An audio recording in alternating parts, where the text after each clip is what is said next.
kaparmer. Patula, sili, ampalaya, sitaw. Walang tumaas kaparmer. Walang nakatayo, puros baliktad. Grabe.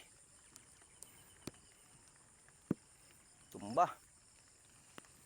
Sayang, dami pa naman bunga itong natin kaparmer, no? Ampalaya natin. Wala oh. Wala nga alam kung paano to. Yan.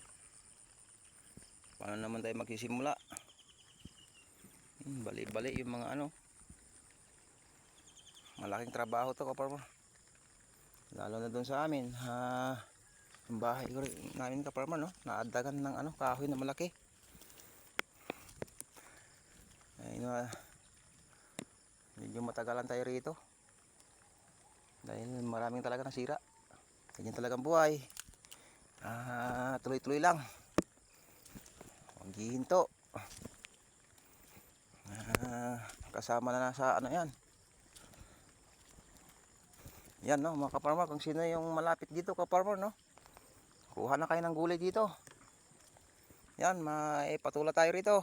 Patula, sili panigang at sitaw, ampalaya. Yan, yan.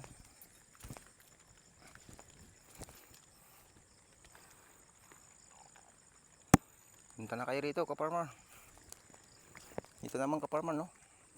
3 bisis pa lang napitasan, pero ay 4 na bisis kaparmer, pero wala na, bagsak na agad dahil sa bagyo. Oh, daming bunga ng ampalaya oh.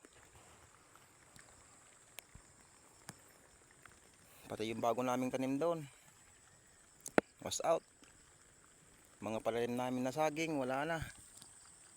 Ayan oh, ubos. Pati mangga. Maganda na sana no kaparmer, pero hindi talagang buhay. Bidir lang talaga.